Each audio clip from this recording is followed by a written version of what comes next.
우리나라 전반적으로 보면 부동산 아파트 값은 하락이에요. 오히려 부동산 시장이 더 위험한 그런 상태가 돼버렸죠. 이러한 상승 국면은 좀 비정상적이다. 그래서 부동산 시장 붕괴가 굉장히 우려돼요, 우리나라도. 안녕하세요. 지식이 되고 돈이 되는 시간 부동산 클래스의 정재현입니다. 자, 오늘은 대한민국 1호 박사님이시죠? 부동산학 박사님이신 서동기 박사님 모셨습니다. 어서 오세요. 네, 반갑습니다. 우리나라 부동산 1호 박사님 타이틀을 갖고 계시잖아요. 네, 오래됐죠. 저는 원래 이제 감정평가사로 시작했으니까 저는 평생 부동산 외에는 해본 적이 없죠. 아, 네. 존경스럽습니다. 그럼 박사님이 보시기에 우리나라 부동산 시장에 어떤 이상적인 시기가 좀 있으셨나요? 뭐 이상적인 시기라기보다도 항상 사이클이 있었죠. 이제 하락기를 기준으로 보면은 1991년도에 한번 하락기가 있었어요.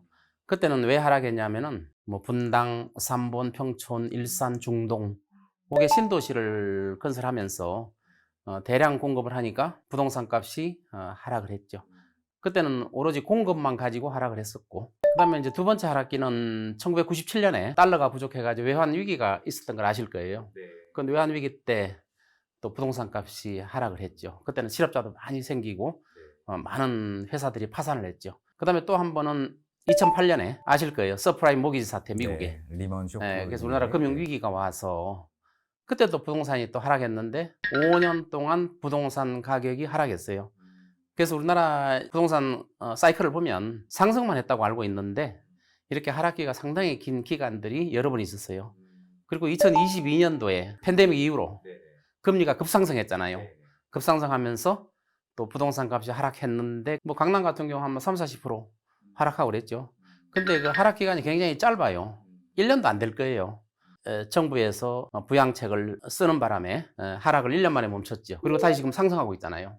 하락기가 한번 오면 한 4, 5년 정도 떨어져 줘야 정상적인 상승 국면을 맞이하는데 1년뿐이 안 됐어요. 1년 만에 정부가 다시 살려놨기 때문에 이러한 상승 국면은 좀 비정상적이다. 저는 이렇게 보고 있습니다. 일단 그러면 한번 거시경제 상황부터 한번 여쭤보겠습니다. 지난 9월 빅 이벤트가 있었는데요. 연준이 이제 예상대로 금리 인하를 했는데 50bp 인하죠. 빅컷을 단행했어요. 4년 반 만에 인하라고 하는데요. 금리 맞아요. 인하의 그런 어떤 시사점, 뭐 총평을 한번 좀 부탁드려도 될까요? 금리 인하가 0.25냐 0.5냐 말이 많았죠.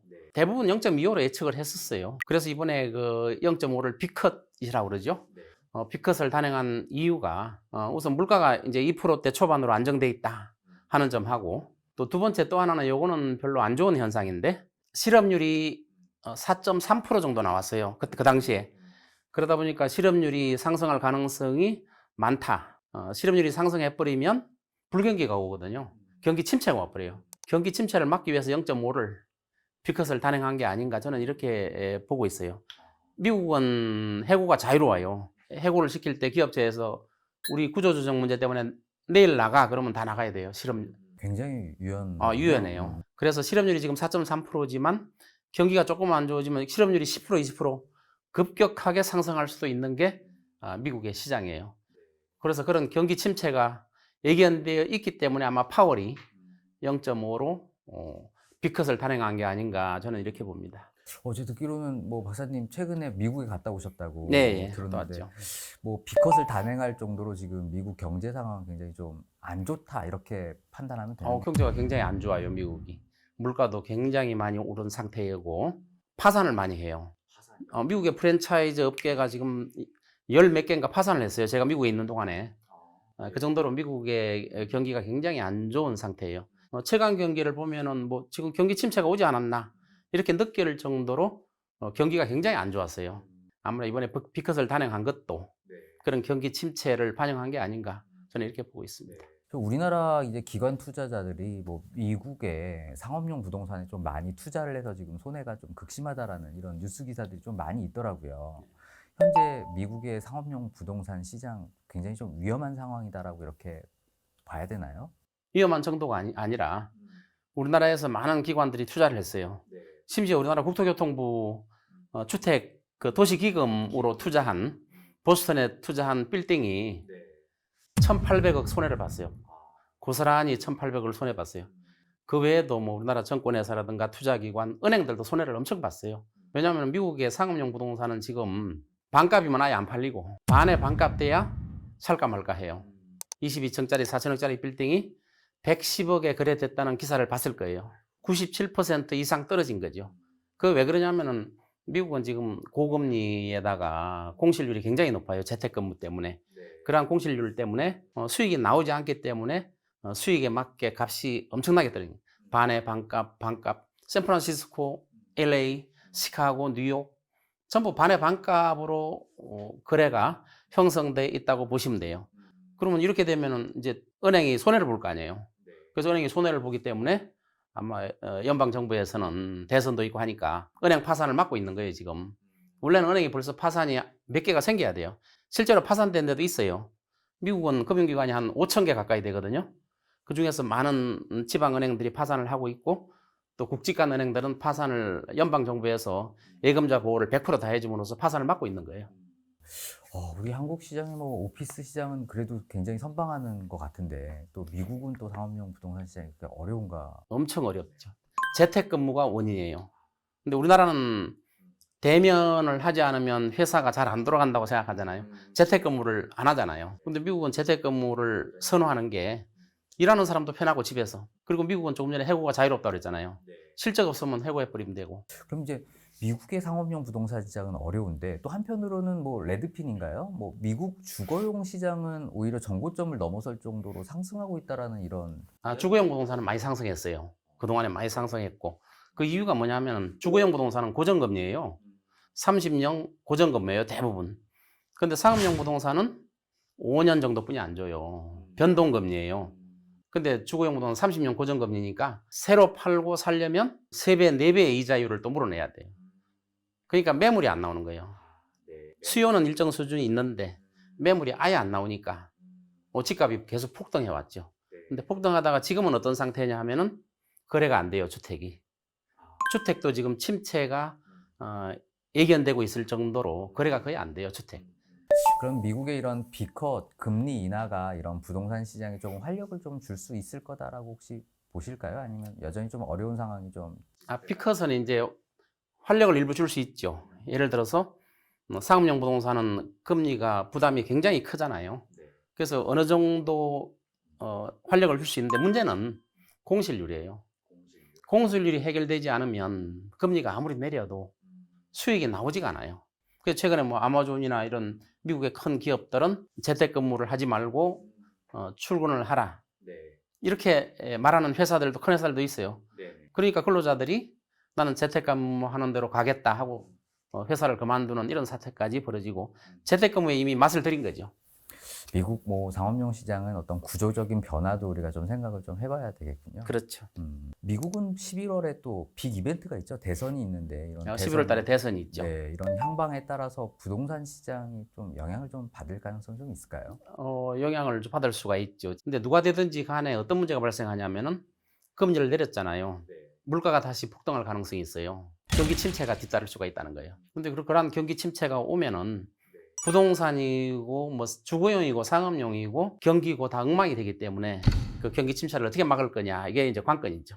결국에는 어떤 경기가 이제 부동산 시장의 향방을 좀 가르는 열쇠가 그럼요. 되겠군요. 경기 침체, 리세션 이게 굉장히 무서운 거거든요. 리세션이 한번 와버리면 5년, 6년, 10년 와버려요. 그렇기 때문에 미국 대선으로 당선된 분이 어떻게 막을 거냐 이게 관건이에요.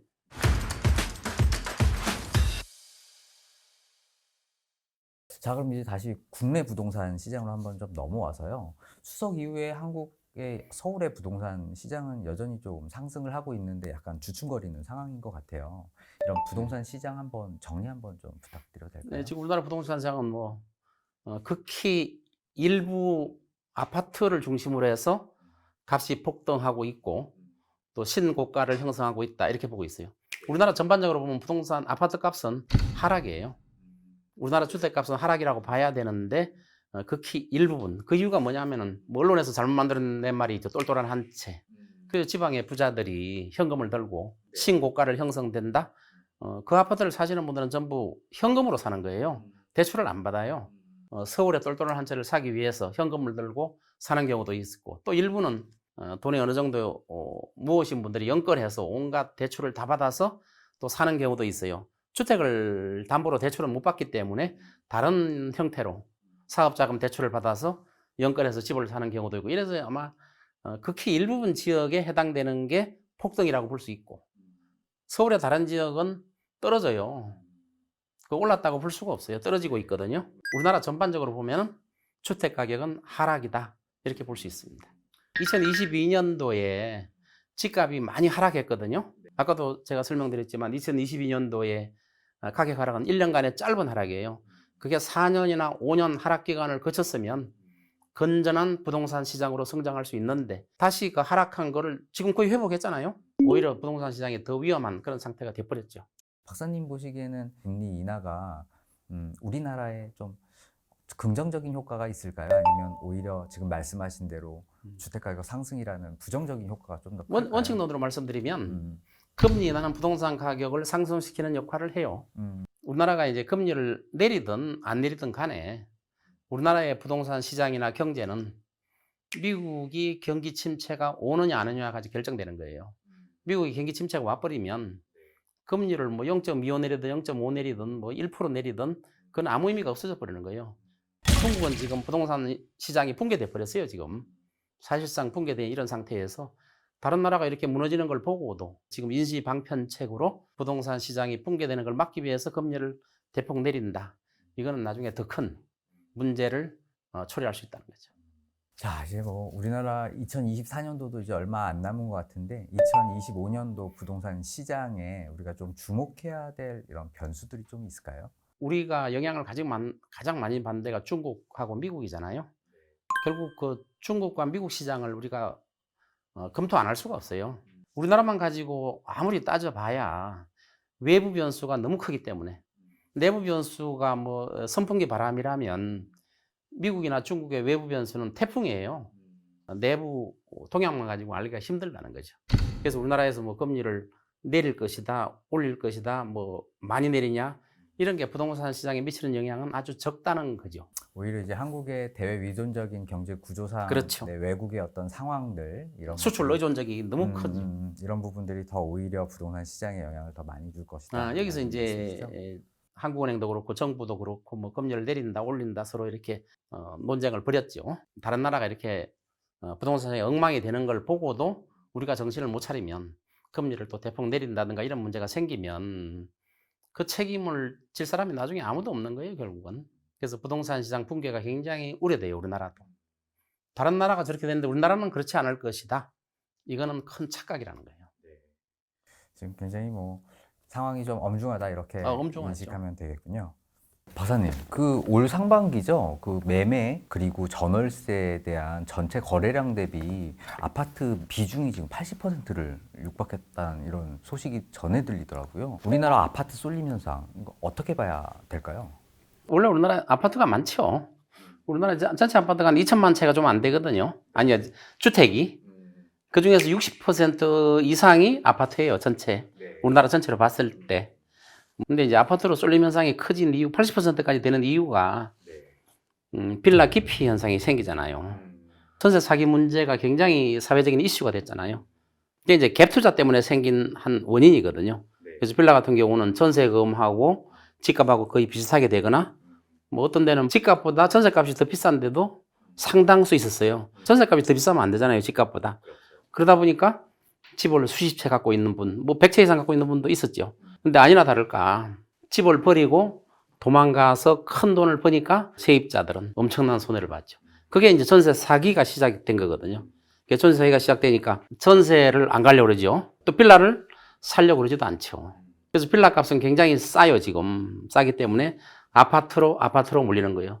더군다나 이제 아파트로 가면서 세입자 대출을 해주잖아요. 전에는 없던 현상인데, 전세금 자체도 빚이에요. 아파트 전세가 폭등하면 어떻게 돼요? 아파트 값도 폭등할 거 아니에요? 네, 여러분 미래 수요를 당겨오는 빚이 수요를 좀 과대 폭증시키면서 과대 이제 폭등시키는 거죠. 부동산 시장을 조금 불안정하게 만들었다. 가계부채도 엄청나게 폭등시키는 역할을 하고. 네, 1980년대생 일명 뭐 아파트 키즈라고 이렇게 40년, 40대 안팎. 네, 40대 안팎.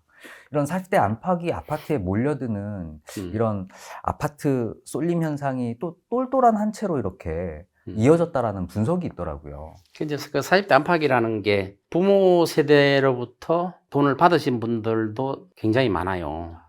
그 영향이 사실은 더 큰 거예요.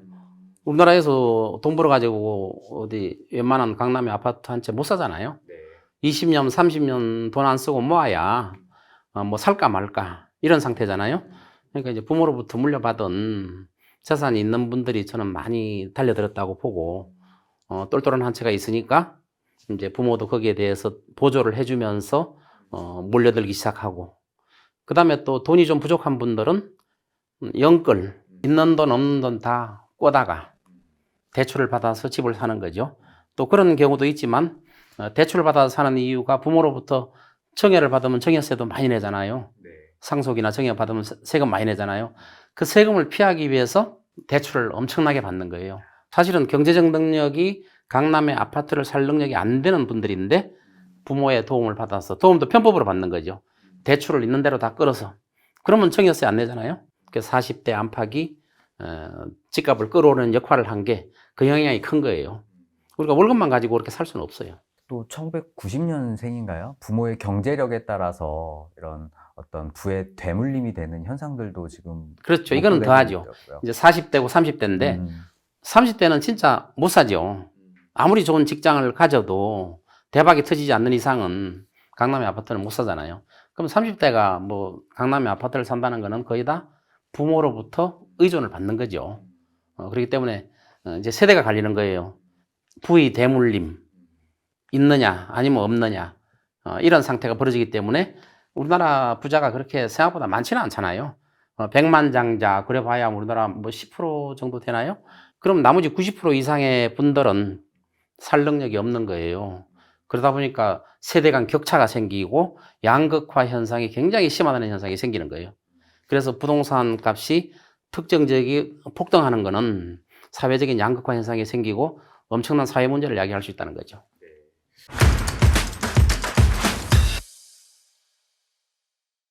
이제 집값 20억 시대는 정말 놀랍지 않은 이런 시대가 된 것 같아요. 현재 대한민국의 이런 집값 자연스러운 현상이라고 이해를 해야 될까요? 아니면 좀 고평가되어 있고 좀 무너질 가능성이 높은 위험한 상황이다 이렇게 평가를 해야 될까요?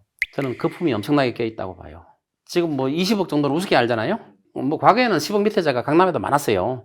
뭐 7억, 8억, 6억 굉장히 많았어요. 많았는데 지금 뭐 20억을 아니면 집을 살 수가 없는, 월급쟁이들은 사기가 힘든 이런 현상이 생긴 거예요. 물론 지방은 오르지를 않았기 때문에 오히려 지금도 지방은 떨어지고 있어요. 서울도 마찬가지예요. 서울도 일부 지역만 오르고 있지 서울도 나머지 지역은 떨어지고 있어요. 지금도. 그러니까 폭등한다, 신고가다 하는 거는 서울에서도 극히 일부 지역이에요. 일부 지역. 그러면 이런 것들은 저는 거품이라고 봐요. 그럼 거품은 언제 꺼지느냐? 지금처럼 경제가 침체가 오지 않으면 안 꺼져요. 대출받아 산 분들은 금리가 오르면 위험하지만 현금으로 산 분들은 아무 영향이 없잖아요.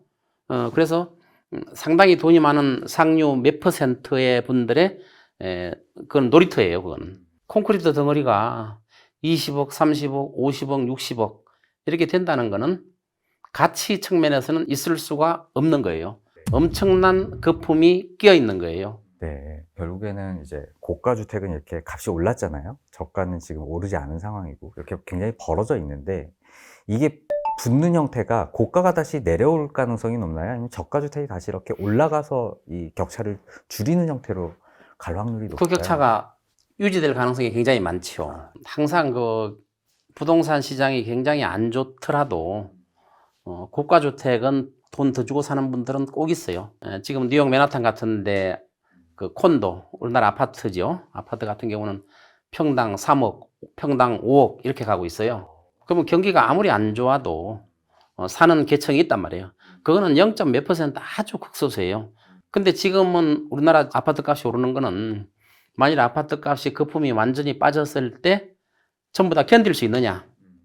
조금 전에 맨하탄의 평당 5억짜리 아파트들은 그 아파트가 거품이 다 빠지고 없어지더라도 아무 지장이 없는 사람들이 갖고 있어요. 소위 빌리어니어라고 그러죠. 조 이상 갖고 있는 분들이 가지고 있는 아파트이기 때문에 그 아파트가 있으나 없으나 관심의 대상이 아닌 분들, 그러니까 그 아파트를 살 때도 우리가 통상적으로 껌 한 통 사 먹잖아요. 껌 한 통 사 먹는 거하고 똑같은 감을 느끼는 거예요. 근데 우리나라 지금 강남의 일부 아파트는 과연 거품이 대폭 빠졌을 때 거기에 살고 있는 분들이 전부 다 그걸 견딜 수 있느냐? 그렇지는 않다는 거죠. 견딜 수 있는 분들이 있죠. 있는데 못 견딜 분들도 많다는 거예요. 그럼 지금 과거 폭등기랑 비교했을 때 지금의 부동산 시장은 어느 정도 수준이고 또 어떻게 좀 평가를 좀 하면 좋을까요? 주택은 일정한 기간이 지나면 수명을 가지고 있어요. 그래서 수명을 가지고 있기 때문에 건물이라는 거는 기간이 지나면 그 건물 값은 제로가 되는 거예요. 지금 이제 우리가 경제적 가치를 따지면은 보통 한 40년 지나면 건물 값은 제로예요. 그러면 재건축을 새로 해야 되잖아요. 재건축을 새로 하면은 지금 집값만큼 돈을 들여야 재건축을 하는 거예요. 고층 건물은. 그러니까 건물 값은 시간이 지날수록 점점 가치가 없어져 가고 있는데 거품은 잔뜩 껴 있단 말이에요.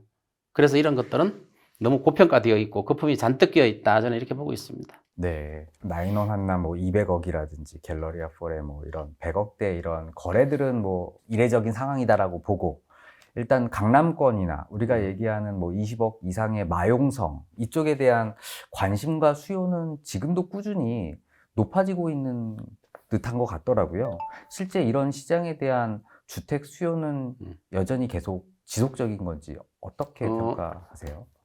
부동산 가격은 심리적인 요소가 굉장히 강해요. 한번 오르기 시작하면 좀처럼 안 꺾여요. 근데 반대로 한번 내리기 시작하면 좀처럼 하락을 멈출 수가 없어요. 근데 부동산은 보통 하방 경직성이 있기 때문에 하락보다도 상승할 때 더 많이 올라요. 그래서 과거에 부동산 경기 사이클을 보면은 상승했다 하락한다고 해도 상승이 많게 되면 하락이 과거처럼 떨어지는 게 아니고 반 정도 떨어져도 이렇게 용처럼 계속 올라가는 거예요. 근데 지금 아파트를 자꾸 고층화하다 보면 앞으로는 이렇게 올라가는 게 아니라 수평적인 형태를 저는 유지할 거라고 봐요.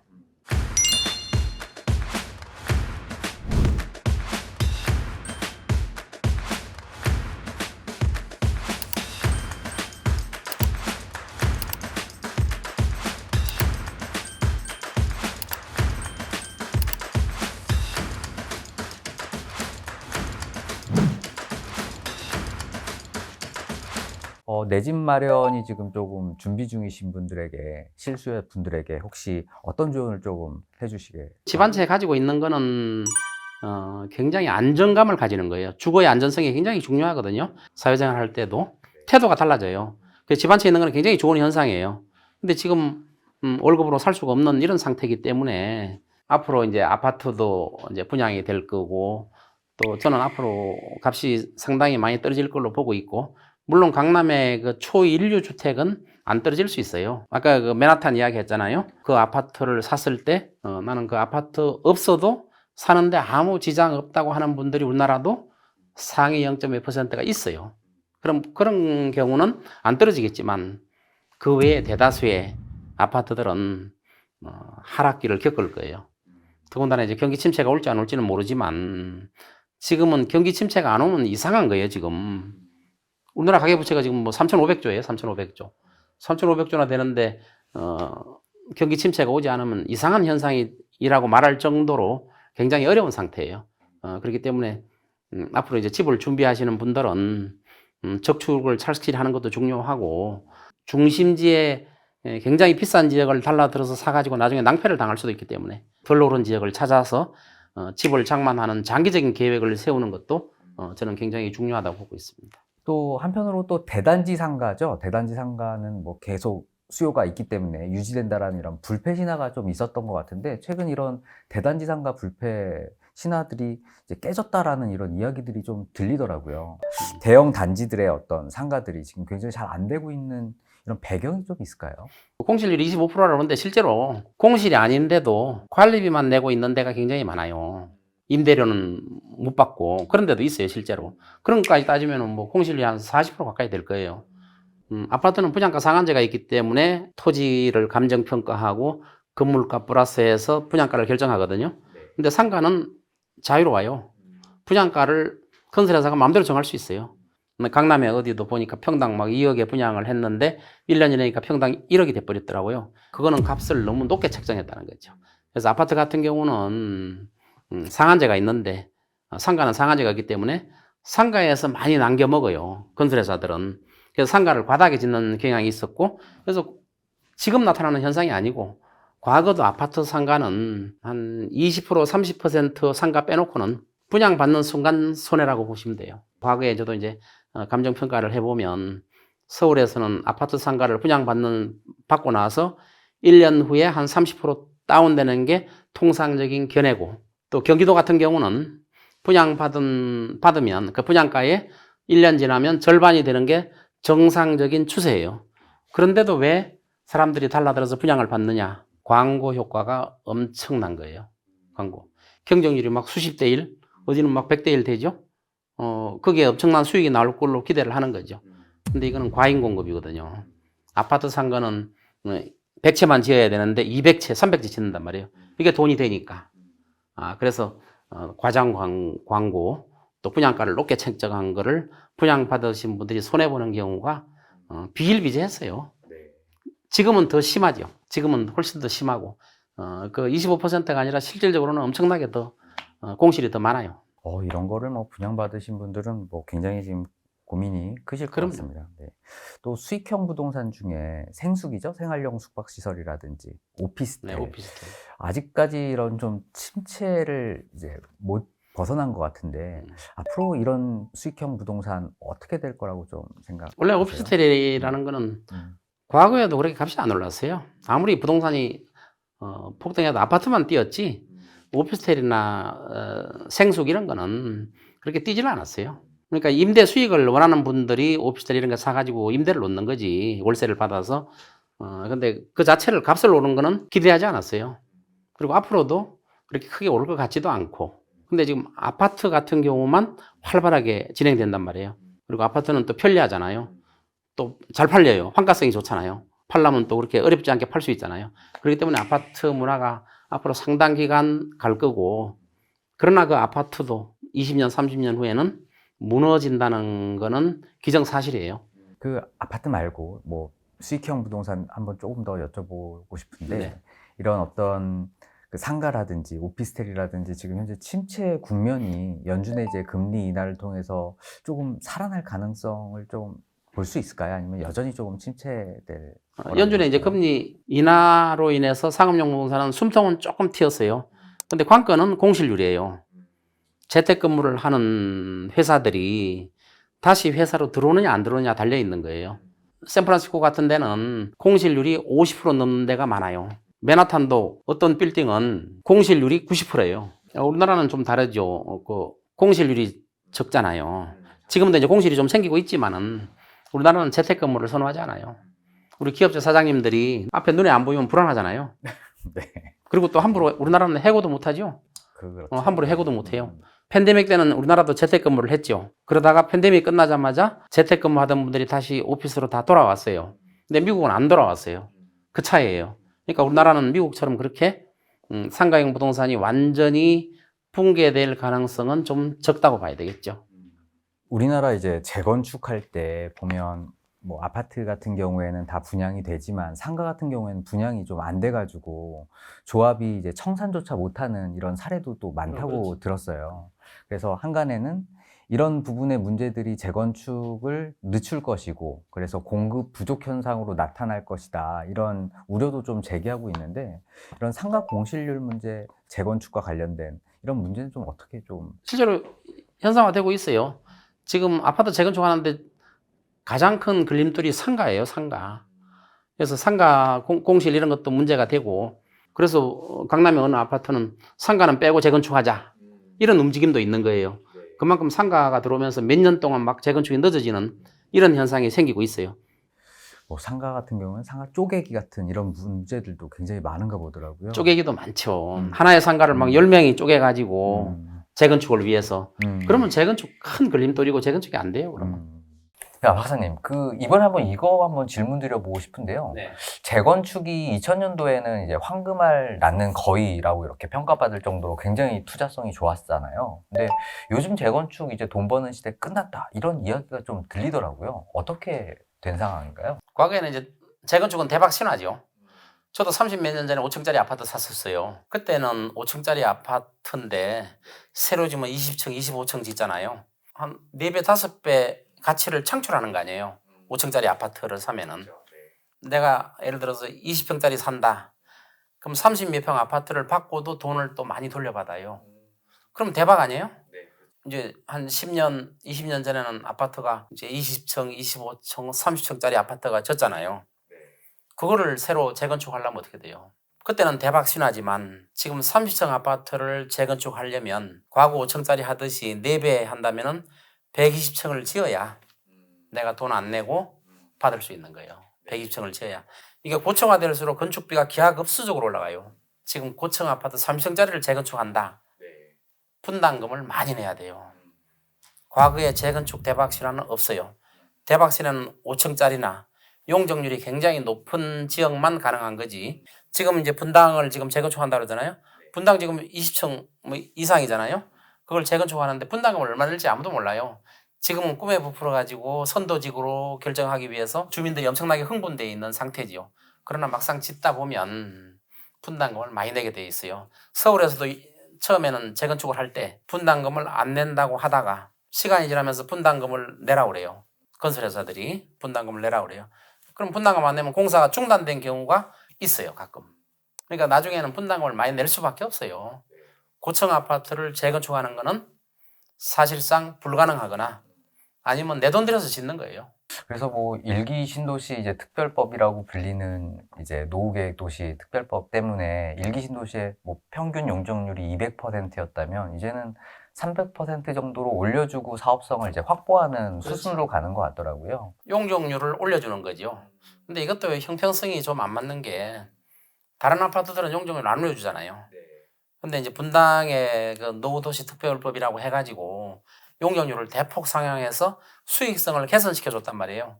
그렇게 개선시켜 줘도 나중에 분담금은 어느 정도 낼 거예요. 지금은 안 낸다고 생각하고 있는데 저는 그거는 큰 착각이라고 봐요.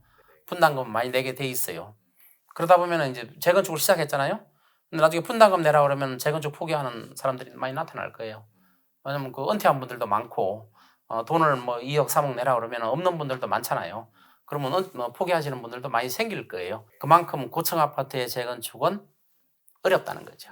과거 이제 집값 급등 시기에는 이런 어떤 몸테크라고 하나요? 오래된 아파트에 이제 직접 살면서 투자를 하시던 분들도 좀 많았었던 것 같은데 많았죠. 요즘에는 이제 그런 거보다는 신축 수요들이 더 높은 것 같아요. 뭐 구축보다 신축이 더 낫다 이렇게 우리가 생각하면 될까요? 네, 훨씬 낫죠. 과거에 이제 30년 좀 더 됐는데 그때 잠실에 5층짜리 아파트가 15평짜리 뭐 18평짜리 다 조그만 것들이에요. 그때 그 5층짜리 연탄되는 아파트가 시세가 그때 한 2,300만 원 정도 한 걸로 제가 기억해요. 전세금이 2천만 원이에요. 300만 원만 내면 그 아파트를 샀어요. 근데 그때는 그런 감이 별로 없었어요. 300만 원 내고 이 아파트를 사면 나중에 황금알이 될지는 지금 잠실 보면 엄청나게 럭셔리하게 졌잖아요. 돈 엄청 벌었어요. 25억, 26억까지 지금 그럼요. 찍고 있는 이제 엘리트 단지 말씀하시는 거죠? 짓고 나서도 돈을 돌려받았어요. 18평짜리 18평짜리 갖고 있는 분들이 30평 아파트를 받고도 돈을 돌려받았어요. 그게 5층짜리니까 가능했던 거예요. 근데 그때는 투기붐이 그렇게 막 불지는 않았어요. 저는 연탄 때는 낡은 아파트를 왜 사나 이런 의식이 강했거든요. 근데 그때 의식이 있는 분들이 좀 있었어요. 그걸 갖다 여러 채 사드리고 그때는 다주택자 중과가 없었어요. 여러 채 사가지고 돈을 많이 버신 분들도 제가 주변에 많이 봤어요. 근데 지금 잠실에 가보면 엄청나게 고층돼 있잖아요. 저게 나중에 이제 낡아가지고 재건축한다. 불가능합니다. 아니면 많은 분담금을 내고 재건축을 해야 되죠. 낡은 집은 돈이 안 돼요. 20층짜리 낡은 집 아파트 샀다. 재건축이 어려워요. 분담금을 많이 내야 돼요. 그래서 신축 선호 현상이 이제는 생기는 거예요. 옛날에는 낡은 아파트 사러 막 다녔어요. 투기 때문에. 근데 지금은 신축을 선호하는 현상이 생기고 앞으로는 더 심할 거예요.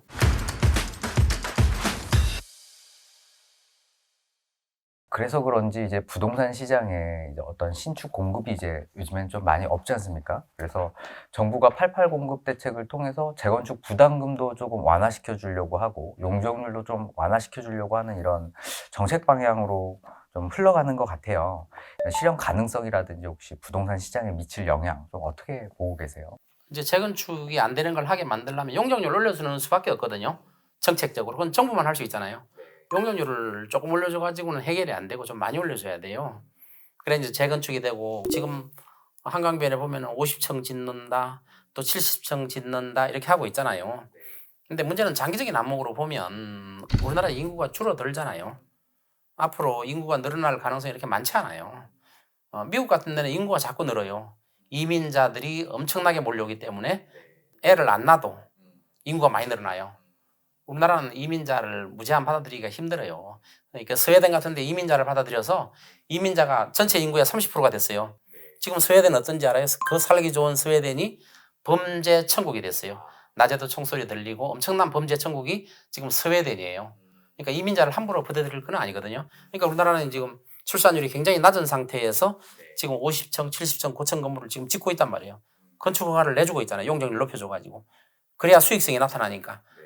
그럼 나중에 인구가 줄었을 때 저 고층 70층 아파트, 50층 아파트는 재건축이 아예 불가능하거나 어마어마한 돈을 부담하고 새로 재건축을 해야 되는데 그러면은 저런 고층 아파트들이 인구가 지금처럼 줄어나간다면 4, 50년 지나면 어떤 현상이 생기냐면은 그런 아파트는 쓰레기 더미가 되는 거예요. 가치가 없어요. 재건축이 불가능하기 때문에. 근데 이런 경우가 있어요. 맨하탄에 80층짜리 아파트가 있어요. 그거는 평당 4억 5억 가요. 이거는 빌리어네어들, 돈 많은 분들이 사놓은 거기 때문에 리모델링을 자주 해요. 리모델링 한 번 드는데 10억, 20억씩 걷어서 리모델링을 계속해요. 펜트하우스 같은 경우는 리모델을 한 번 하면 100억 이상 내야 돼요. 아무 부담 없이 내요. 그렇게 낼 돈이 있는 분들은 100년 이상 돼도 슬럼화가 안 돼요. 그런데 그런 능력이 없으면 50층, 70층 아파트는 쓰레기 더미가 되고 아무 가치가 없는 땅이 돼버리는 거예요. 근데 그만한 돈이 있는 분들이 산다면 아무 지장 없어요. 또 엄청나게 비싼 아파트가 되는 거예요. 계속 돈이 들어가니까. 관리비 들어가고 수선비, 유지비, 리모델해서 계속 살 수 있거든요. 조금 전에 말했던 맨하탄 그 70층 아파트 한 달 관리비가 얼마인지 알아요? 재산세하고? 얼마인가요? 20억에서 30억이에요. 그 펜트하우스를 말하는 거예요. 아, 네네네. 100평짜리 펜트하우스. 미국은 재산세가 세거든요. 그래서 월 2, 30억 관리비를 물 분들은 거기 사는 거죠. 그런데 우리나라 한강변에 만일에 10억 이상 월 관리비를 내라. 살 사람 있어요, 물론. 근데 그렇게 많은 사람이 없다는 거죠. 그래서 슬럼화 된다는 거예요. 초고층 아파트들은 앞으로. 자, 그러면 이제 그 시장 말고 일반적으로 우리 부동산 시장에서의 재건축, 재개발 만약에 투자하시려고 하시는 혹은 생각하고 계시는 분들이 계실 것 같은데 어떤 점을 좀 유의해서 조금 보면 될까요? 무조건 용적률을 봐야죠. 용적률이 커야 돼요. 대지 지분이. 대지 지분이 많아야 대지분이 뭐 17층, 18평 이상 되면 재건축해도 효과가 있는데 대지 지분이 낮은 거. 예를 들어서 그 잠실의 시그니엘 아파트 120층짜리 있잖아요. 거기는 50평 아파트를 가지고 있어도 그 대지 지분이 얼마인지 알아요? 1, 2평 정도도 안 될 것 같은데. 2평 정도. 2평이요? 2평 내지 3평. 네. 그럼 나중에 그 건물이 무너지면 자기는 2평만 갖고 있는 거예요. 그게 무슨 값이 돼요? 건물은 값이 없어지는 거거든요, 장기적으로. 그러니까 상업용 빌딩 같은 거는 괜찮아요. 63 빌딩, 63층이잖아요. 거기도 계속 많은 돈을 들여서 리모델 하는 거예요. 근데 거기는 수익성 부동산이잖아요. 그러니까 수익이 나오니까 그 돈 가지고 다시 투자를 하는데 아파트는 수익이 안 나오잖아요. 그런데 수익이 안 나오는데 많은 돈을 투자할 수 있겠어요? 그래서 대부분의 아파트들은 나중에 슬럼화 될 수밖에 없다는 거죠. 이제 앞으로는 신축도 뭐 10년, 20년 지나면 구축이 되잖아요. 그러니까 신축이 많이 없어질 수밖에 없어요. 시간이 갈수록. 재건축하는데 어려움이 많이 따르니까.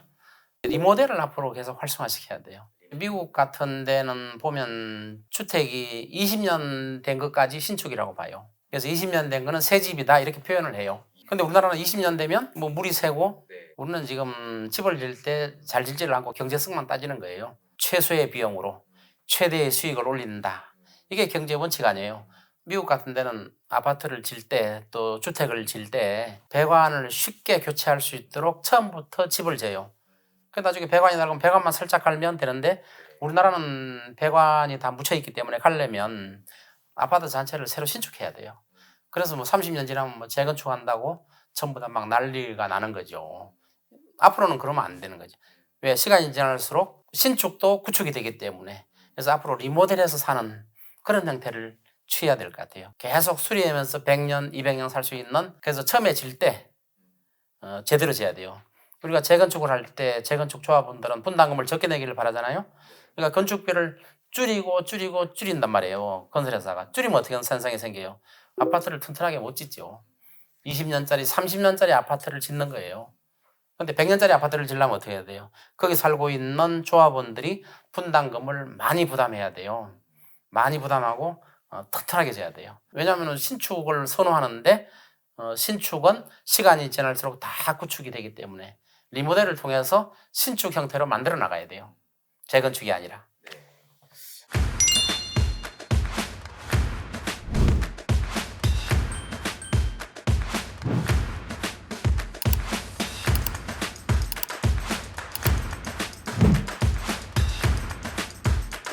또 청약 시장도 한번 여쭤보고 싶어요. 우리가 로또 청약이라고 하나요? 하반기 줄줄이 좀 예정되어 있고 지금은 또 고분양가 이런 논란들이 좀 많이 있는 것 같은데요. 청약 여전히 좀 도전해 볼 만한 가치가 있다고 보시나요? 청약은 이제 눈여겨볼 필요가 있죠. 주변의 시세와 차이가 30% 이상 나면은 받는 게 좋죠. 앞으로 이제 부동산 값이 저는 떨어질 거라고 보는데 예를 들어서 앞으로 30% 떨어졌다고 해도 그거는 손해를 안 보는 거잖아요. 그러니까 주변 시세를 파악을 해가지고 그거보다 많이 싸면은 분양을 신청해서 청약을 받도록 해야죠. 네, 결국에는 뭐 상대적인 가치가 이제 뭐 청약을 할지 말지 그렇죠. 이제 상대적인 결정을 가치. 하는 거군요. 또 로케이션 가지고 따져야죠. 로케이션은 왜 중요하냐면은 로케이션이 좋은 데는 부동산 값이 폭락기에도 많이 안 떨어져요. 그게 로케이션이거든요. 그런데 항상 그 부동산이 폭락할 때 제일 많이 떨어지는 데가 중심지에서 몰수록 제일 많이 떨어져요. 중심지일수록 잘 안 떨어지거든요. 오를 때는 중심지부터 올라요. 그러니까 중심지는 계속 첨타처럼 올라가는 거예요. 그래서 옛날에 제가 부동산 강의를 할 때, 뭐 오래전이죠. 강의할 때 무조건 로얄층을 사고 무조건 로케이션이 좋은 데를 사라. 비싸다고 잘 안 사거든요. 로케이션 좋은 데를. 근데 비싼 데는 2배 올라도 안 비싼 데는 20, 30% 오르는 거예요. 폭등할 때도. 양극화가 계속 벌어질 수밖에 없는 게 바로 그런 현상이에요. 첨단처럼 뾰족하게 생긴 거거든요. 높은 데는 더 많이 오르고 떨어질 때는 더 떨어지는 이런 현상이 앞으로 생기는 거예요. 그러면 박사님 보시기에 우리나라 입지가 좋은 곳, 뭐 구체적으로 좀 기준이 좀 있을까요? 입지는 변해요. 입지는 변해요. 그러니까 우리나라도 지금 보면은 지금 이제 학군 때문에 특정 지역이 굉장히 각광을 받거든요. 학군. 전세도 비싸고 또 집값도 엄청 비싼 학군. 근데 학군도 앞으로 조정될 가능성도 있잖아요. 그래서 입지라는 거는 항상 변동해요. 근데 잊지 말아야 될 것은 항상 시청을 중심으로 해서 중심지는 입지가 잘 변하지 않는다는 거예요. 관공서를 중심으로. 예, 관공서를 중심. 미국도 마찬가지고 관공서를 중심으로 반경 몇 킬로. 여기는 입지가 학군이 없어진다고 하더라도 입지가 좋을 수가 있는 거죠. 그럼 서울은 서울시청을 중심이고 지방은 또 오히려 법원 이런 검찰청 이런 데 중심도 또 어떤 상업지역은 당연히 시청이나 관공서를 중심으로 가까울수록 비싸요. 앞으로도 그렇고 먼 장래도 그래요. 근데 주택은 중심지에서 자동차로 30분에서 1시간 정도 나가야 그 주택가가 굉장히 좋아지는 거예요. 미국의 고급 주택가는 중심지에서 다운타운에서 자동차로 1시간 정도 나가는 데가 고급 주택지가 절비예요. 오히려 다운타운에 가까운 지역은 슬럼화되어 있어요, 대부분. 근데 우리나라는 슬럼화가 안 되죠. 다운타운에 가까워도. 우리나라는 막 재개발을 막 해버리잖아요. 미국은 재개발을 함부로 안 하거든요. 미국도 그렇고 유럽도 그래요. 중심지를 중심으로 끼고 있는 주택지는 대부분 슬럼화 지역이에요. 가난한 사람들이 살아요. 재개발을 안 하기 때문에. 근데 우리나라는 강제로 밀어붙이기 때문에 그런 슬럼화 지역이 다 없어진 것 뿐이에요.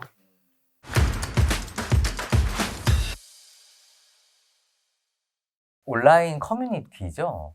최근에 이런 설전이 있었어요. 아파트 고층이 좋다 혹은 저층이 좋다 이런 논란들이 좀 있었는데요. 박사님이 보시기에 또 뭐 감정평가업에 또 계셨으니까 고층 저층 아파트에서는 어떤 게 조금 더 나은 건가요? 이제 고층의 장점은 전망이거든요.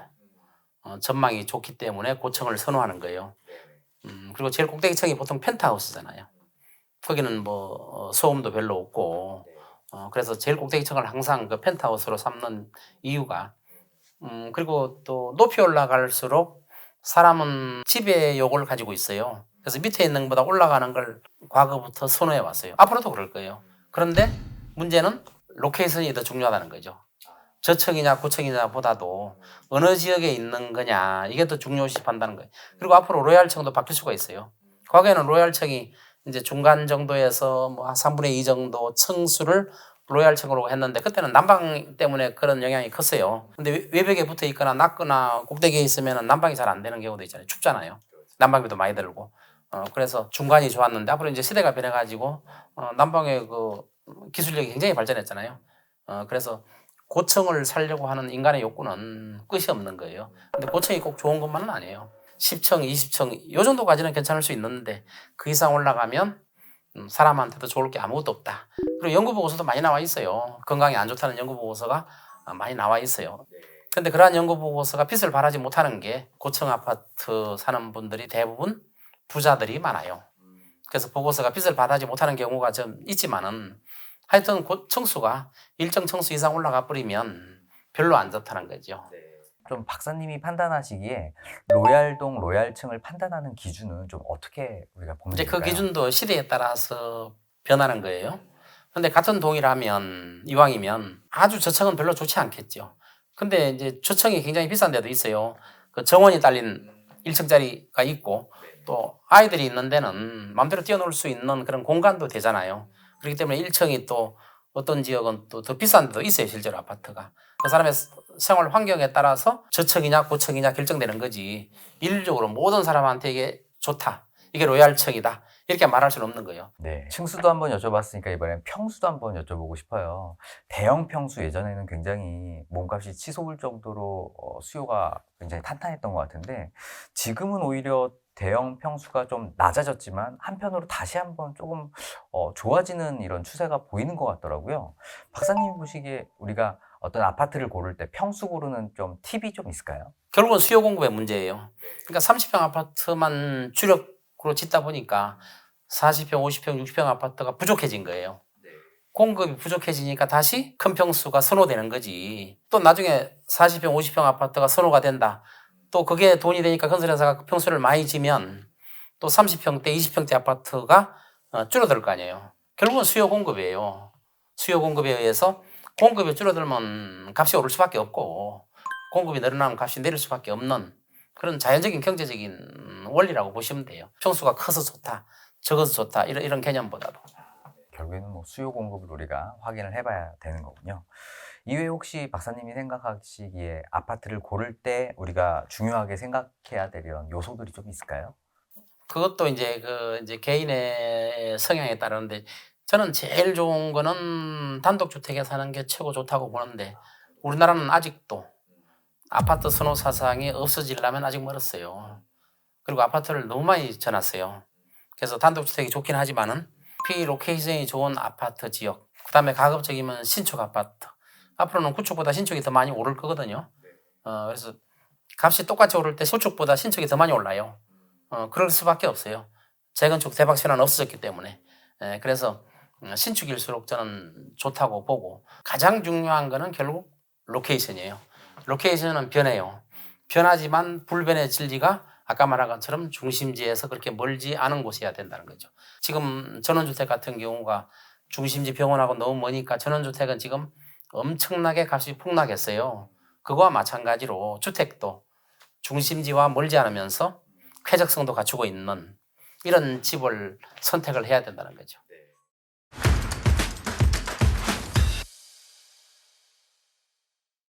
오늘은 국내 1호 부동산학 박사님이시죠? 서동기 박사님을 모시고 현재 부동산 시장 진단부터 전망까지 인사이트 들어보는 시간을 가졌습니다. 오늘 영상도 좋으셨다면 구독, 좋아요, 알림 설정 부탁드리고요. 다음에도 더욱 유익한 영상으로 찾아뵙도록 하겠습니다. 감사합니다.